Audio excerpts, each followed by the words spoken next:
PTI रहनुमा जरताज गुल को रात गए राहदारी जमानत मिल गई। Chief justice Peshawar high court justice Ibrahim Khan ने रात गए इस्लामाबाद से पेशावर पहुंचकर अदालत लगाई। 2 सफात पर मुश्तमिल अदालती फैसले में पुलिस समेत तमाम कानून नाफिज करने वाले इदारों को गिरफ्तारी से रोक दिया। चीफ जस्टिस ने रिमार्क्स में कहा, मैं ना पहुंचता तो क्या ये खातून सारी रात हाईकोर्ट में गुजारती? हाईकोर्ट में क्या कुछ हो रहा था, मुझे इस्लामाबाद से आना पड़ा। किसी को इंसाफ नहीं दे सकता तो मुझे इस्तीफा देना चाहिए। यह हमारी रिवायत में नहीं कि किसी खातून को गिरफ्तार करें। दौरान समाअत जरताज गुल ने कहा, यह मुझे जमानत के बावजूद गिरफ्तार कर लेंगे। चीफ जस्टिस इब्राहिम खान ने कहा, किसी ने आपको गिरफ्तार किया तो फिर मैं जानूं और आईजी जाने।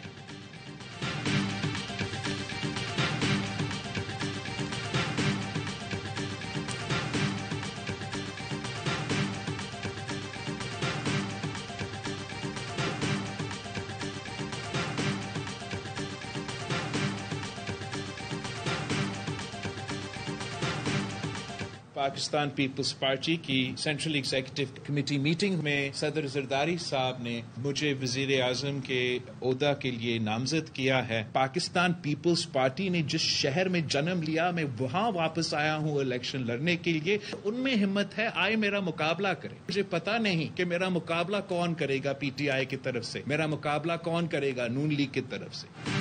मैं उस लाहौर में इलेक्शन लड़ने आया हूं जहां पीपी ने जन्म लिया। जिसमें हिम्मत है, आए मुकाबला करे। बिलावल भुट्टो की सीईसी इजलास के बाद प्रेस कॉन्फ्रेंस। सीईसी ने वजीर आजम के उम्मीदवार के लिए बिलावल भुट्टो के नाम की मंजूरी दी। पीपी चेयरमैन बोले, नून लीग और पीटीआई ने तो अभी तक वजीर आजम के लिए किसी को नामजद ही नहीं किया। नहीं पता किससे मुकाबला होगा। अदलिया की सूरत हाल देखकर तज्जिया कर सकता हूं कि दोनों अहल होंगे या ना अहल। मुस्लिम लीग नून और पीटीआई के लिए इलेक्शन लड़ने में कानूनी मुश्किलात हैं। ऐसी पॉलिसियां लाना होंगी कि दहशतगर्द दोबारा सर न उठा सकें। मसाइल के हल के लिए आपस के झगड़ों को खत्म करना होगा। अशराफिया को 105 अरब सब्सिडी जाती है, इसको खत्म करना होगा। पीपल्स पार्टी के पास मंसूबा मंजूर और हिकमत अमली है।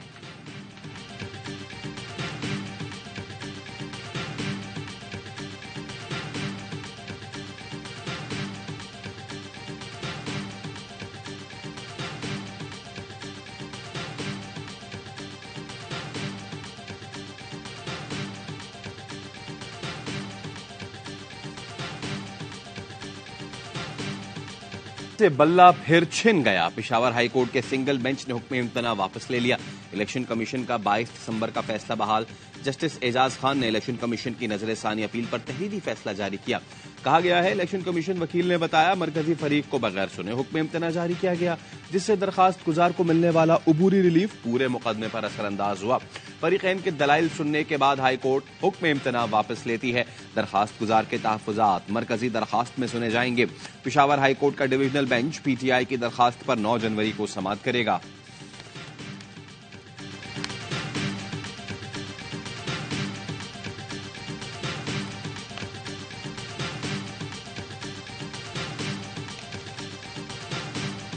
गोहर का फैसले के खिलाफ सुप्रीम कोर्ट जाने का इंदिया। कहा, हम सुप्रीम कोर्ट जाएंगे और जितना जल्द फैसला होगा तो बेहतरी आएगी। पहली मर्तबा देखा एक आईनी इदारा हाईकोर्ट जाकर कहता है स्टे खत्म कर दो।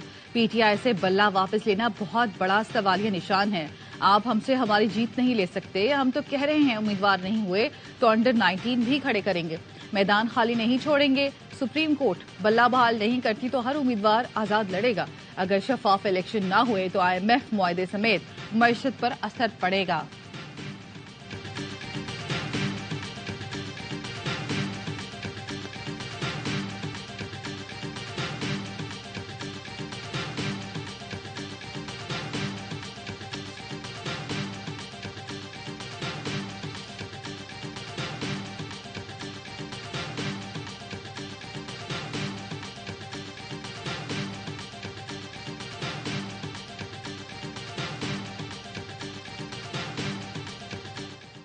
वजीर आजम की जेरे सदारत SIFC एपेक्स कमेटी का इजलास।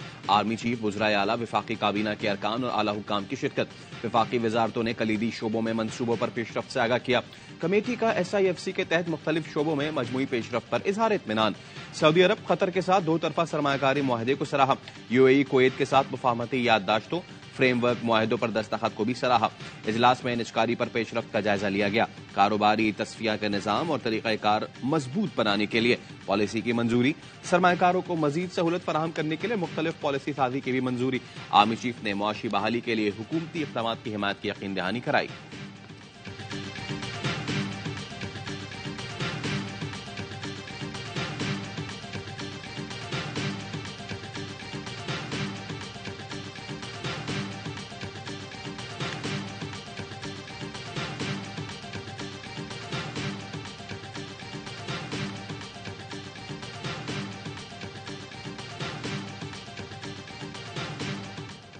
ईरान के शहर करमान में कासिम सुलेमानी के मजार के करीब 2 धमाके, 100 से ज्यादा अफराद शहीद, दर्जनों जख्मी हो गए।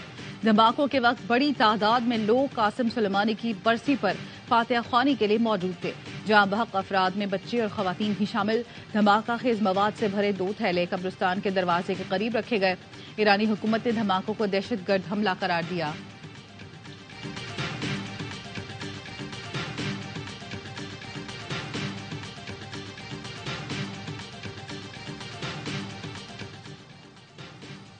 निगरान वजीर आजम का ईरान में दहशतगर्द हमलों पर इजहार अफसोस। पाकिस्तान घिनौने फेल की मजम्मत करता है, ईरान के साथ इजहार यकजहती करते हैं। मुश्किल वक्त में हमारी हमदर्दियां ईरानी हुकूमत और अवाम के साथ हैं। अनवारुल हक का कड़का पैगाम। तुर्क सदर ने भी ईरान में धमाकों की मजम्मत कर दी।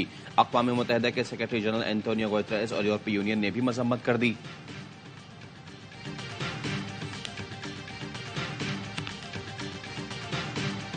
मुल्क अंदर से फ्रैक्चर हो चुका, इसकी एक वजह जमहूरियत का डीरेल होना है।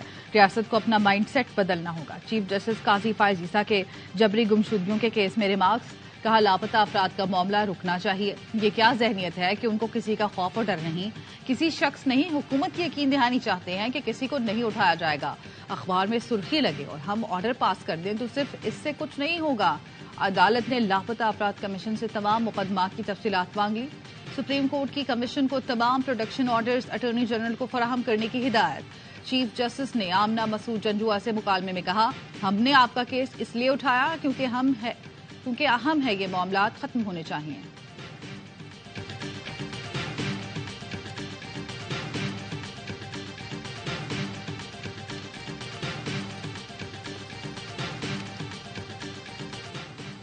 चीफ जस्टिस काजी फायज ईसा का एडवोकेट लतीफ खोसा के नाम के साथ सरदार लिखने पर बरहमी का इजहार।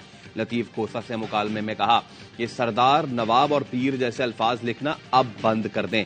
1976 के बाद सरदारी निजाम खत्म हो चुका, पाकिस्तान का आइन चलाएं या फिर सरदारी निजाम।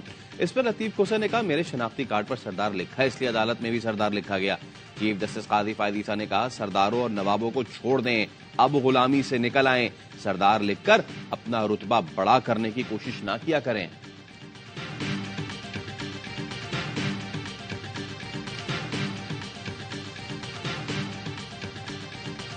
तौहीन इलेक्शन कमीशन केस में बानी पीटीआई और फवाद चौधरी पर फर्द जुर्म आयद कर दी गई। अडियाला जेल में समाअत के दौरान मुल्जिमान को फर्द जुर्म पढ़कर सुनाई गई। इलेक्शन कमीशन ने मजीद समाअत 16 जनवरी तक मुलतवी कर दी।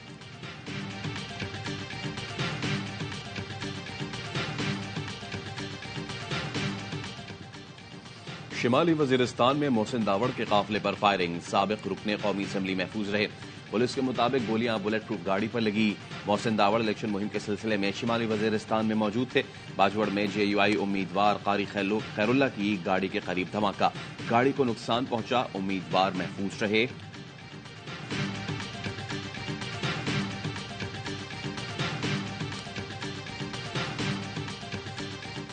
MQM रहनुमा खालिद मकबूल सिद्दीकी का चीफ इलेक्शन कमिश्नर को खत, मकामी हुकूमतों के फंड्स के इस्तेमाल के खिलाफ शिकायत। मेयर कराची और टाउन नाज़मीन इंतखाबी ज़ाब्ते अखलाक की खिलाफ वर्जी कर रहे हैं। वोटिंग पर असरअंदाज होने के लिए तरक्याती कामों का इफ्तिताह किया जा रहा है। चीफ इलेक्शन कमिश्नर मसले का नोटिस लें, खत का मतन।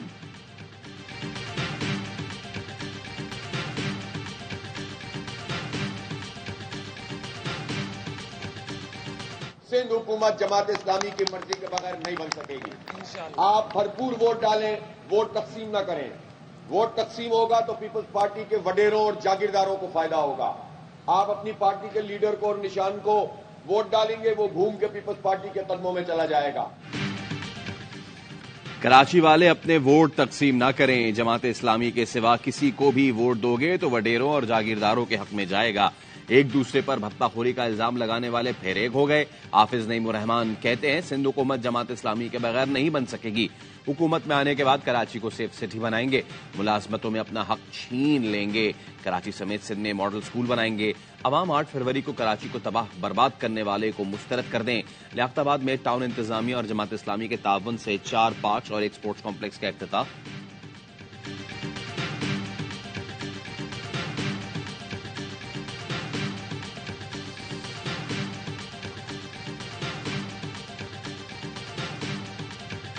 रफा पर इसराइल की मुसलसल बमबारी, 14 फलस्तीनी शहीद। फिजाई हमलों में घरों और रिहायशी इमारतों को निशाना बनाया जा रहा है। मलबे तले फंसे अफराद को रेस्क्यू करने में मुश्किलात का सामना। इसराइली बमबारी से 24 घंटों में 128 फलस्तीनी शहीद हो चुके।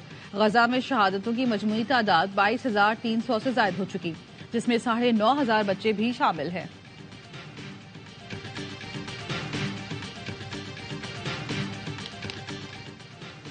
प्रेस क्लब पर बैठी बलोच फैमिलीज को ना हटाया जाए। इस्लामाबाद हाई कोर्ट का मुजाहिरीन को हिरासा न करने का हुक्म।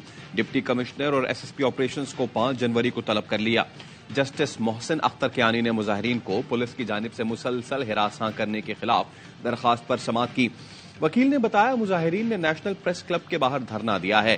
पुलिस हिरासा करती है, रात को तंग किया जाता है। अदालत ने पूछा क्या बलूच मुजाहिरीन पेशकदमी भी करते हैं। वकील ने बताया कि मुजाहिरीन सिर्फ बैठे हैं, पेशकदमी नहीं करते। जस्टिस मोहसिन अख्तर कियानी ने रिमार्क्स दिए वैसे तो लोग शाराए दस्तूर पर 3-3 माह धरना देते हैं, जिसमें अदालतों को गालियां भी दी जाती हैं।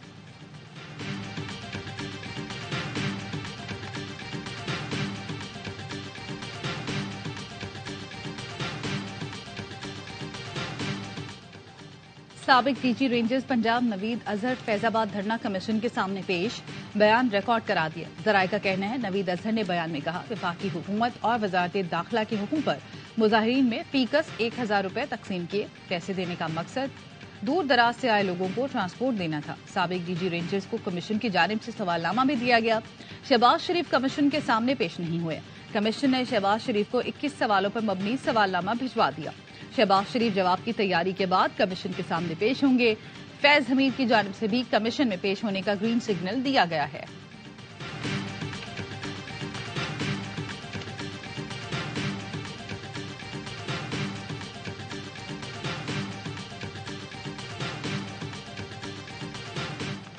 इस्लामाबाद एयरपोर्ट पर धुंध के बायस अंदरून और बैरून मुल्क परवाजों का शेड्यूल मुतासिर।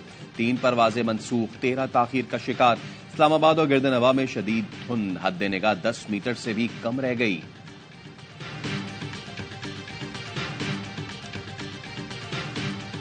सिडनी टेस्ट के दूसरे दिन का खेल जारी। ऑस्ट्रेलिया ने बगैर किसी नुकसान के 6 रन के साथ आगाज किया। 70 के मजमूई स्कोर पर डेविड वार्नर पेविलियन लौट गए। मैच के पहले रोज पाकिस्तान का टॉप ऑर्डर धड़ाम से गिर पड़ा। मिडिल ऑर्डर और टेल एंडर्स ने कौम की लाज रखी। इनिंग्स का इख्तिताम 313 रन तक पहुंचाकर दम लिया। पैट कमिंग्स ने 5 शाहीन शिकार किए। शाहीन आफरीदी को बड़ा खिलाड़ी बनना है या करोड़पति। साबिक कप्तान वसीम अकरम ने सिडनी टेस्ट न खेलने पर शाहीन को आड़े हाथों ले लिया। बोले सिडनी टेस्ट न खेलने का फैसला मैनेजमेंट का नहीं, शाहीन आफरीदी का है। क्रिकेटर्स को मालूम होना चाहिए टेस्ट ही असल क्रिकेट है। वकार यूनुस बोले शाहीन के न खेलने के फैसले पर हंसी आ रही है। पिछले मैच में वो बहुत बेहतर नजर आए। टीम मैनेजमेंट के मुताबिक शाहीन को न्यूजीलैंड में T20 सीरीज के पेश नजर आराम दिया गया है।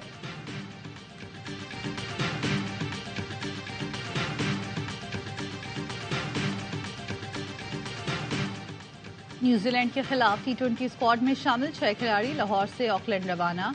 मोहम्मद नवाज, हारिस रऊफ, उसामा मीर और जमान खान जुमे को ऑकलैंड में स्क्वाड ज्वाइन करेंगे। 5 मैचेस की सीरीज 12 जनवरी से शुरू होगी।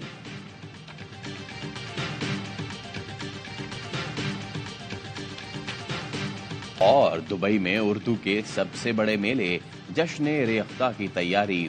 फेस्टिवल का इनेकाद 27 से 28 जनवरी तक दुबई के जबील पार्क में होगा। मारूफ बॉलीवुड नगमा निगार जावेद अख्तर, अदाकारा शबाना आजमी, फिल्मसाज व अदाकार शेखर कपूर जलवागर होंगे। मायरा खान, बी गुल, समीना पीरजादा और उस्मान पीरजादा भी शिरकत करेंगे। दिलचस्प सेशंस, मुनफरिद गुफ्तगू का दौर चलेगा। ARY न्यूज को उर्दू अदब के सबसे बड़े मेले के मीडिया पार्टनर होने का एजाज हासिल है।